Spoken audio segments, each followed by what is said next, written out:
मोरी माई पेटवा पिराता। सासू बोला दामल कनाया पन ले ले, सासू बोला दामल कनाया पन ले ले, मोरा सैया भागा लंबी दूर अब ना जियने को। अरे बाप रे बाप, पता ना कहिया होए, एकदम डोल ना जात बा, उठ ना जात बा। देखी अम्मा कहाँ है? चली पूछी अम्मा से कि होए कहिया, ये तो 9वां महीना लग बाटे। अम्मा हुआए है ना, उन जानत है ये कहिया होए बताई है, तनी पूछ लेता। अरे बाप रे बाप, अरे बाप रे बाप, उठल ना जात बा, यही बुलाए ले बाटी। अम्मा, ए अम्मा, अरे बाप रे बाप, उठल जाता ना, बताओ यही उनके लगा सुनबो ना करे नी, जब देखा तो चिल्लाल कराए अम्मा अम्मा। जानत है ना हमार पतो प्रेग्नेंट बाटे, उठे बैठे वो का दिक्कत होत बाटे, 9 महीना चलत है, लेकिन पता नहीं कहाँ उड़ी रही है। सासू माँ, ए सासू माँ। अरे दुल्हन का भेल, काहे इतना चिल्लात हो? अरे सासू माँ का बताई, पेटवा उठवा इतना ताने बाटे कि उठ बैठ जाता है ना बाटे, पता नहीं कहिया ही होई। हम तो बहुत परेशान हो गए बाटी सासू माँ, ये बतावा कबले होई? अरे दुल्हन तू गजब बतियावेलू, ओकर जब समय हो जाए तो होबे करी, भगवान के बांधल गठरी है, जब समय होई तो खुदा हो जाई। अब हम कैसे तुम्हें बता दे कि कहिया होई? अरे का बताई, अगवा ताने बाय पिछवा ताने बाय, कुल पिरात बाटे, एकदम देह देह कुल पिरात बाटे। हमार तो जीव असक मसक बहल बा, कुछ समझे ना आवत बाटे का हम करी का ना करी। बहुत परेशान है सासू माँ हम तो। अरे दुल्हन तहार पहला लड़का है ना, एहना तो तुम्हें कुछ ज्यादा तकलीफ होत बा, बाकी लड़का बच्चा होलन तो परेशानी होबे करत है, इतना तो तकलीफ सहाय पड़ी। जो भगवान के देवे खोय तो दई देते निकल सुखे। हम अपने आँखी काने सुन ले, पोता है कि पोती है, खिलाए ले हमरो जी जुड़ाए जाता है।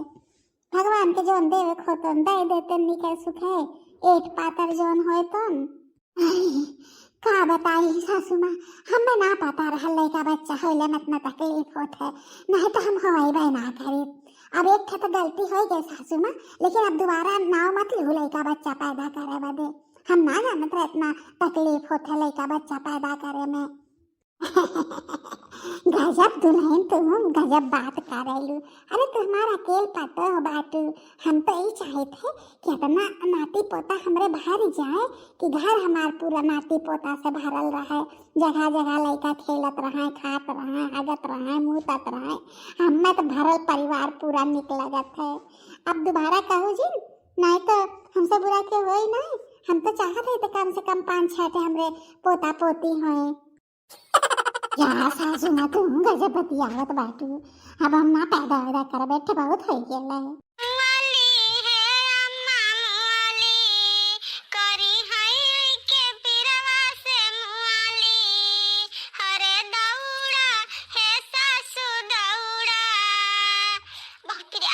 अरे दुल्हन तू गजब बाटू, तहरे जल्दी आइले खड़ी हो जाई, भगवान के बांधल गठरी बाटे, जब भगवान चाहिए तो खुली उ गठरी, तहरे रोइले गईले से और तहरे जल्दी आइले से ना उ गठरिया खुल जाई। अरे सासू माँ तू ना जाना तो कब होई? अरे दुल्हन हम कैसे बताई दे कहिया होई, जब समय हो जाए तो होबे करी। सासू माँ 9 महीना तो लग गया ना, अब कहिया होई? अरे दुल्हन 2-4 दिन जवन ले।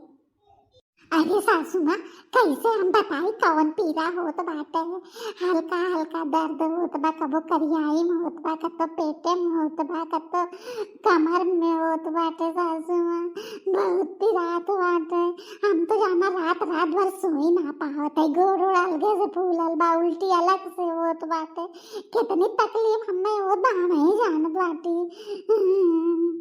अब ओकर कोनो इलाज ना बाटे दुल्हन, अब अपने समय पे लड़का होई तोहरे जल्दी अइले ना होई, इतना तो तकलीफ सहाय पड़ी तो है ना। सब जेकर जेकर लड़का होला सबके यह दिक्कत परेशानी होता, तोहरे कुछ नया ना होत बाटे, हमरो 4-5 भैल बाटे, हमरो वह हाल है, जानू।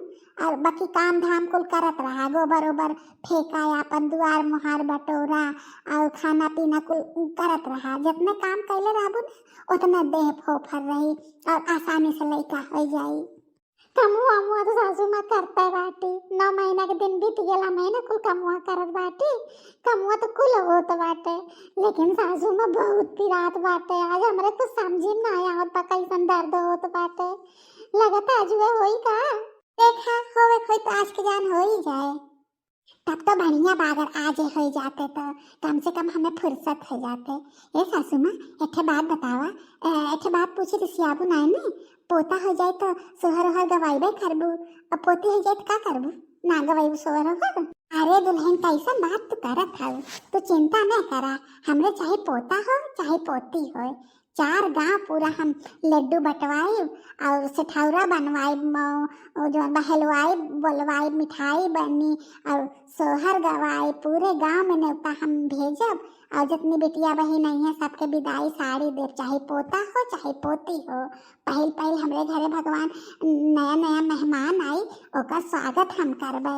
यही गांव भर देखत रह जाए कि हम कितना खुशियाँ मनाए हमरे पोता या पोती अइले पे। अरे बेटवा बेटिया कोनो बाटल होए नहीं, यही कोखिया में बेटवो होए ने, यही कोखिया में बेटियो होए ने। जानू आज के बाद ऐसा बात कहू जिन, पोता होई कि पोती होई हम खुश होबे कि ना होबे, जौने भगवान निके सुख दे देई है हम वही में खुश हो जाबे। सही बात है सासू माँ, पोता हो चाहे पोती हो बरई रही करबू। कह दाए तो है हम तिखारी, कहत बाटी बेटवा बिटिया में हम अंतर ना करी थे, चाहे बेटवा हो चाहे बिटिया हो, सोहर तो हमरे घरे होई के रही। तब तो बहुत बढ़िया बाटे, हमरे थे भौजाई रहनी है, उनके ऐसे पोती हुई रहल है, 9 कुंटल के मुँह लटकाए लिए रहनी। हम तो कहे हमरो सासू माई से कर है अगर हमरे बिटिया हो जाए तब।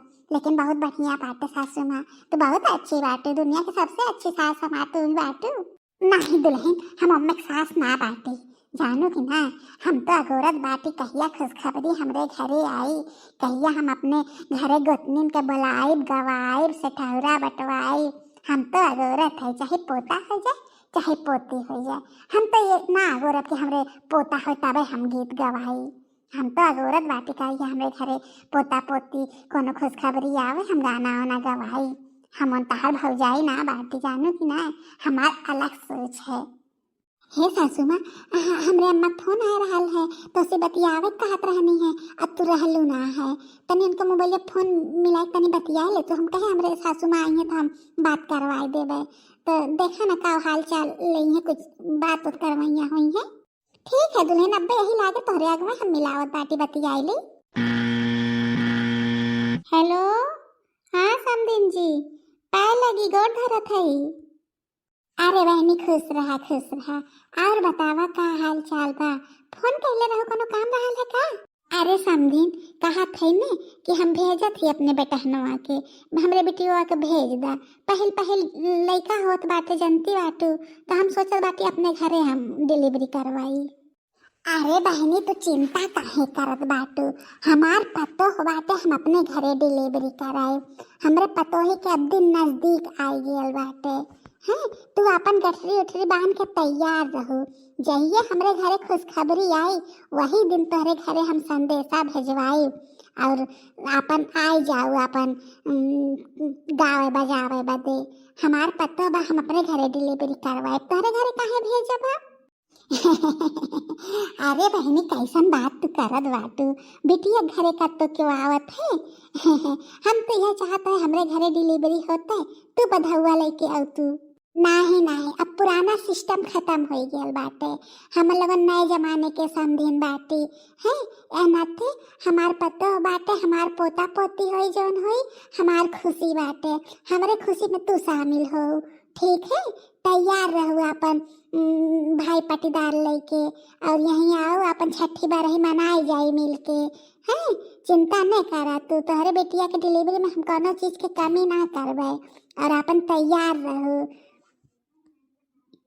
ठीक बाटे, ठीक बा, हम तू संदेशा भेजवाए दो, हम पहुँच जाबे। और जान जा 10 जने 15 जने से कम हम ना आए। अरे तू 15 जने आवा चाहे 50 जने आवा, हमरे घरे कोनो चीज के कमी ना होई। जैसे तोहरे दुआरे हम बारात लेके गए रहे ने, वैसे तोहरे लगन आऊ। कोनो चीज में कमी हो जाए तो कहू, एकर हमें मत तू सुनावा 50 जने आए 50 जने आए, तू पहले आवा तो। हाँ हाँ हाँ हाँ, समझत बाटी तार बतिया हम लंबी लंबी पहुँच फेंके आईबे करत है। अरे हमरे गांव पटदार के मेहरारू तू जानतू ना, एक से बढ़ के एक बाटीन हैं। अरे बहनी तू का हमें समझे बाटू, हमरे घरे कौनो चीज की कमी बाटे, आवा तो तोहरे घरे के कैसन मेहरारू बाटी, हम हमरे घरे से बढ़ चढ़ के नहीं हुई है तोहरे घरे के मेहरारू। तू आवा तो पहले हमरे घरे आवा, यही छठी करा बरही करा बनावा खा के आवा, जौन मन तौन करा। हमरे घरे कौनो चीज के कमी ना बाटे। 10 जनी आवा 50 जनी आवा। तू बहुत बढ़िया बात करेलू समझिन, तो ऐसी बात कैले तो हमार जीव खुश हो जाला। हमें लगेला कि हमार बिटिया बहुत कौनो निक काम कैले रही, यही के नाते तोहरे जैसन सास मिलल है। चला ठीक है, जब जब जरूरत हुई ना फोन कर दू, तू फोन कर देबू हम तुरंते पहुँच जाबे। अरे सासू माँ, हमार पेटवा पिराए लगल सासू माँ। अरे का भेल समझिन? अरे यह दुल्हन बाटीन पिरात राहत है, थोड़ी बहुत तो लगाई नहीं चिल्लाए, अब इतना तो बर्दाश्त कर ही पड़ी। अरे सासू माँ बहुत पिरात बाटे, दर्दिया बढ़ गई सासू माँ, जल्दी से फोन रखा। चला ठीक बा समझी है, हमें लगत बाटे ने इस समय नजदीक आई गेल बाटे, जैसन खबर हुई तैसन हम फोन करब, ठीक है? हाँ हाँ ठीक है समझी, ठीक है, जा देखा तू है। अरे दुल्हन बर्दाश्त के बाहर है का? अब ज्यादा दर्द हो तो भाई? अरे हाँ सासू माँ बहुत दर्द होत बाटे। चला चला दुल्हन चला घर में चला।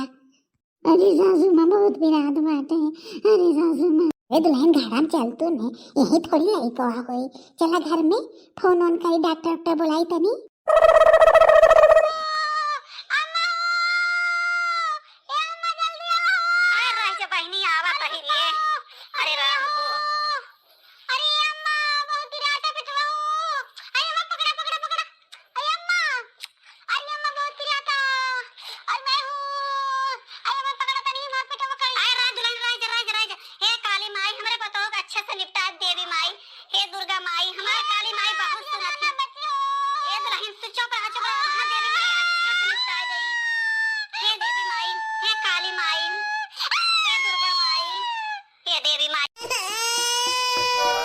चली बहनी, हमरे घरे पोता भयल बाटे, गोतिन पड़ोसिन के जाई कह दे, नहीं तो बाद में सजने मुँह बनई है कि हमें कहनी ना है।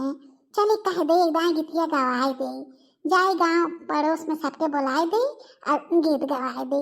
इतनी खुशी की बात बाटे, हमारे घरे पोता भयल है।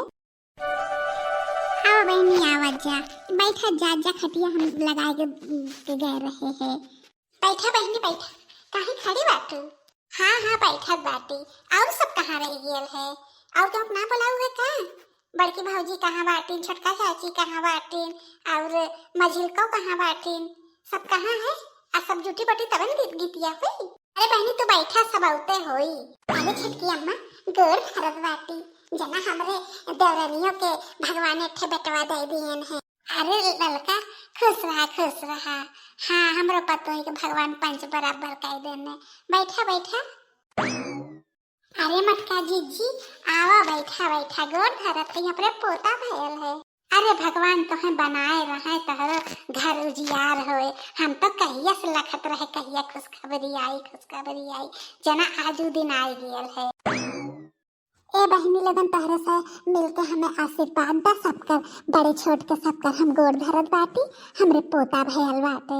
अरे आशीर्वाद तो बटबे की है, भगवान जैसे निके सुखे दे दिए बाटे, वैसे जियावे खियावे, तहार घर वैसे भरल परल रहे। और बतावा नॉर्मल डिलीवरी भइल है, दुल्हनिया भले बा? अरे हाँ जीजी नॉर्मल डिलीवरी भइल, घरे हो गेल है।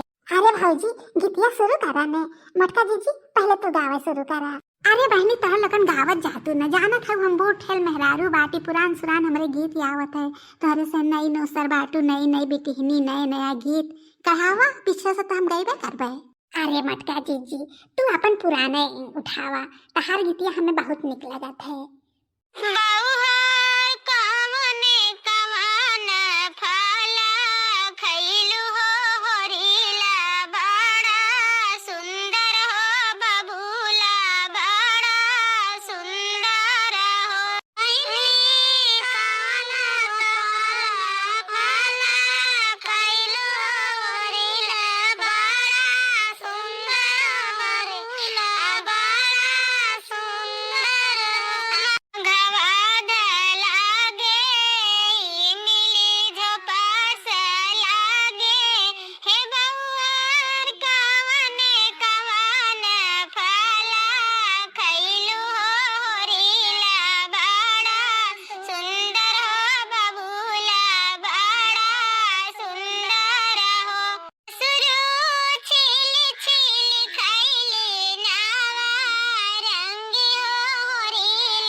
पौता ना बा, खाली सबके घरे जाए जाए गौती रहलू है। हमरे आज बेला आल तो क्यों गावे के तैयार है ना बा। देखा कैसन कैसन सब गाना गावत बाटे। कहतू तो हम आई जाइत। हाँ दुल्हन आवा, बाबू के ले आऊ है, तनी से बढ़िया तोप पोप के बढ़िया से ढाक ओप के लेके आऊ, जो नजर न लगे। हाँ बहनी हाँ, देखो नजर आ जाए कि हम घरे लड़का बच्चा थोड़ी बाटे। बढ़िया से तोप ढाक के लेके आऊ, तनी करीवा टीका लगाई दू। अरे दुल्हन तू गजब बाटू, ऐसे खोल के लेके चली आऊ है। कहे है कि बढ़िया से मुंह तोप ओप के लेके आऊ, ठंडा लगत होई ने। अब इन पैदा भइल लड़का तुरंत तू लेके चली आऊ है। नजर लग जाए का करबू? अरे सासू माँ कुछ ना होई, यहीं बैठ के हम गाना गाए। सब गावत रहल, हमें तनको निक ना लगत रहल। हम कहे जबले हम गायब बजाइब ना तबले हमें संतोषे ना हो, इतनी हमरे खुशी होत बाटे। हम सोचत हई अपन लइका गोदी में लेके हम अपन गाना वाना गाई, नाची गाई। हाँ हाँ काहे न भाऊजी, काहे ने। बैठा बैठा तू गावा, जबले तू ना कहल तो तबले गाना में मजा आइबे ना करते। हे सासू माँ, हमें रोकू जिन, हमरे बहुत खुशी बाटे। कहतू तट्ठे हम कढ़ाई देत। अरे भौजी कढ़ावा कढ़ावा, खुशी के बात बाटे, कढ़ावा कोनो दिक्कत ना बा। रुपया मंगै ननदी लाल के बाधैया, रुपया मंगै ननदी लाल के बाधैया, रुपया मंगै ननदी लाल के बाधैया, रुपया मंगै ननदी लाल के बाधैया। एक रुपया मोरे ससुर की कमैया, एक रुपया मोरे ससुर की कमैया, अठन्नी लेला ननदो लाल की बाधैया, अठन्नी लेला ननदो लाल की बाधैया, अठन्नी लेला ननदो लाल की बाधैया, अठन्नी लेला ननदो लाल की बाधैया।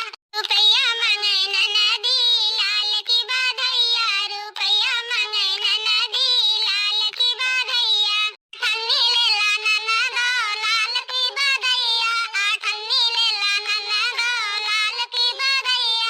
रे अठन्नी मोरे भसुर की कमैया, रे अठन्नी मोरे भसुर की कमैया, चवन्नी लेला ननदो लाल की बाधैया, चवन्नी लेला ननदो लाल की बाधैया, चवन्नी लेला ननदो लाल की बाधैया, चवन्नी लेला ननदो लाल की बाधैया।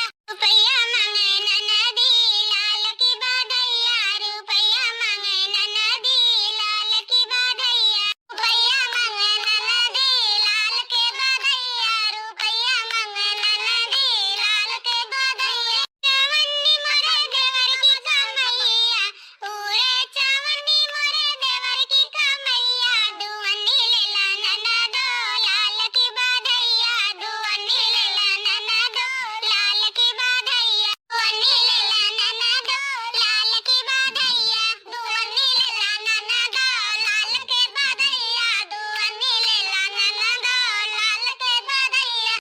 दुवन्नी मोरे सैया की कमैया, उरे दुवन्नी मोरे सैया की कमैया, लुअठा लेला ननदो लाल के बाधैया, लुअठा लेला ननदी लाल के बाधैया। बहुत बढ़िया गाना रहा दुल्हन तहार। दूसर गावा तहार गनवा तो बहुत निक लगत बाटे। के आवे जड़ैया हो के करा के बुखार, के करा के आवे जड़ैया हो के करा के बुखार, के करा के आवे रतौनी हो दिन सूझे न रात, के करा के दोरावा हो के करा के आवे रतौनी हो दिन सूझे न रात। रे सासू के आवे जड़ैया हो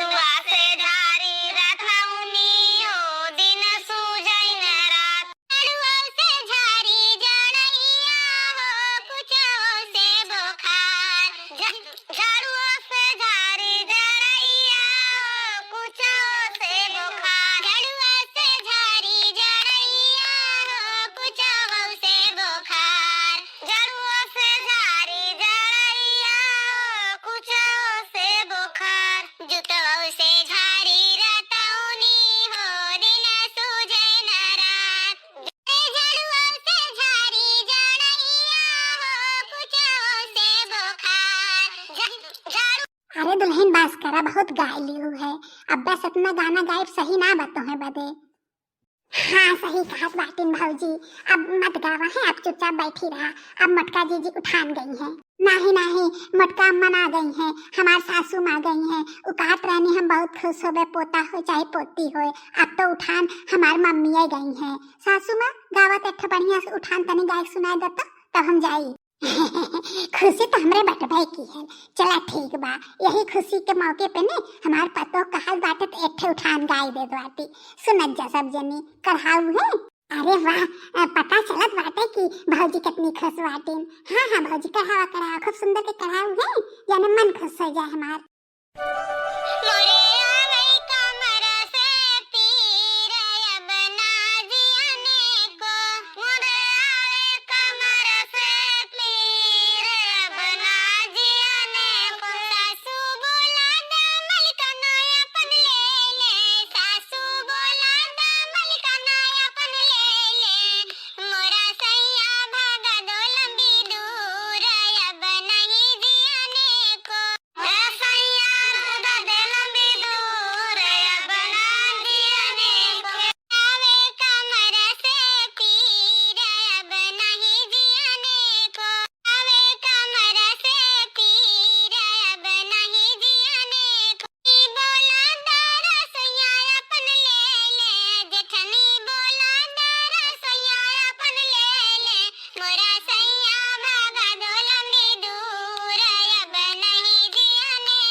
हो गेल हमसे ढेर गाय ना जाते इतना बहुत हो गेल चला है बहनी तू कहे बैठी बाटू चला नाचा तो बुआ बनी बाटू ऐसे दांत दिखैले ना काम चली नाचा का भौजी तू तो जानत है ना हमरे नाचे उचे ना आवत यह कढ़ाई पूरा देत है कहत नाची पर के गीत गाई देई नाही नाही गीत गईले ना काम चली जबले तू हमें नाच के ना दिखाईबू तबले हम ना मानब तोरे भतीजा भैल बाटे नेगिया तो लेबू ने अरे का नेगिया देबू जानत ना बाटी गीतिया गाय गाय सुनाई देत रहलू हलू अट्ठे लेत रहू चवन्नी अठन्नी देत रहू है चला ठीक बा हमरे भतीजा भैल बाटे तो गनवा गाय देत बाटी तो सुना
हाथ गईली हम तो गाय गाय के इतना खींचत पड़त है। और बतावा भौजी गाना कितना गवाए दहलू है, कुछ मिठाई ठाई ना देखू का? अरे देख काहे न तनकी सबर करा, इंतजार के फल मीठा होता। भेजले बाटी बाबू पापा के, गैल हन से ठवरा ले आई आवे। तनकी नाच दे तूने, नचलू हैया ना हा क्यों जनी बुआ बन बन के दू जनी बैठी बाटू। पहले से ठवरा किया तब हम नाचब जनलू।